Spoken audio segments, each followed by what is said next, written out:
If you want a happy life, you should not stop learning. I can easily remember in starting when I was just learning English. I used to feel shy while speaking in English. People used to ignore me because I was not clear with my English. I can easily recollect the memories when I used to get topics to speak on the stage. On reaching stage, I used to forget all of my sentences, whatever I crammed up while sitting in the front of stage. I used to speak hardly 2 or 3 sentences on the stage. People used to laugh at me, but after giving some time to English, I realized people were coming to me. People started to show interest in talking to me. They started paying attention towards me. They started paying attention towards my words. How it could happen? I'm going to share my daily routine in this video that I have followed. So hello guys, my name is Nick and welcome to my YouTube channel Let Me Flow. If you really want to learn how to speak in English, you need to have a daily routine with all learning activities. Do you know one thing?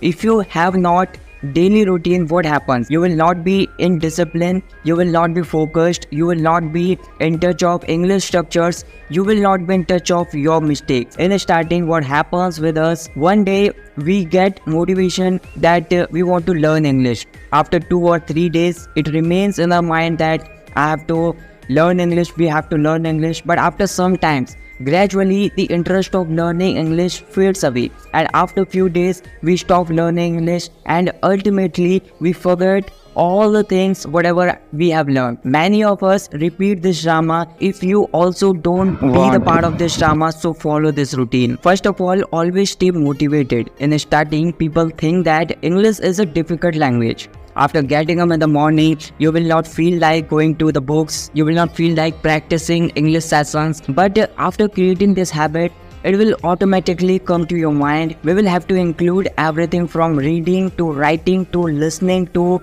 speaking. And you should do everything for at least 15 minutes daily. Try to include it into your daily life, and one day you will feel it has become a part of your life. I want to tell you one thing. What time should you practice for English? According to me, it doesn't matter whether it is morning or it is evening. The time of the day when you feel most energetic, the time you are most focused, your concentration is on the peak. You can practice your English that time of the day. After getting into this habit, what will happen with you after some times? You will not need to focus, you will not need to be in touch of English. Automatically, English words, English sentences will come to your mind. But important thing is to stick to it and make it a habit. Talk to yourself. Talk to yourself like a crazy person. Yes, you heard me right. When nobody was around, I used to have full-on conversation with myself in English. People used to thought I was nuts, but it really worked.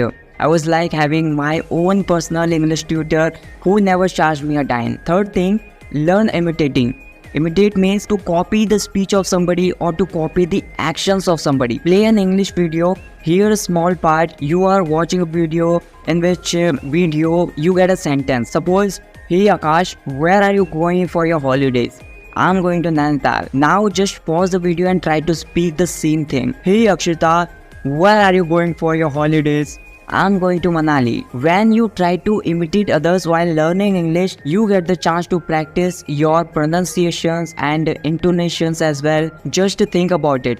When you mimic native English speakers, you are actually training your mouth and vocal cords to produce those sounds in the same way. It's like a workout for your English speaking skills. Not only that, but imitating others helps you to improve your vocabulary and grammar too. When you imitate somebody, you naturally pick up the words and phrases they use. Fourth thing, work on your reading skills. It's really crucial to take out time for reading every day. Start with just 15 minutes and gradually increase it. Consistency is the key. Take advantage of technology. There are tons of applications, tons of websites that offer reading exercises and interactive stories. They can be super fun and engaging while helping you sharpen your reading skills. Remember, Rome was not built in a day. Improving your reading skills takes time and efforts. But trust me, it is totally worth it. So grab a book, cozy up in your favorite spot and let the reading journey begin. Fifth thing, work on your writing skills. Challenge yourself to write every day, even if it is just for a few minutes. Start writing short stories, whatever it is come to your mind, whatever you had done in your past, whatever you are going to do in the near future. You can just write on that. And here is a pro tip for you. Editing is everything. Once you have finished writing, take some time to review and revise your work. Cut out unnecessary part and make sure your ideas, what you want to express, is being smoothly. Trust me, editing can turn a mediocre piece into a masterpiece. So hello my dear friends, it was my daily routine that I used to follow. So hope you enjoyed this video. If you feel it's useful video for you, hit the like button and share this video in your groups. So bye bye, take care, I'll catch you in the next video.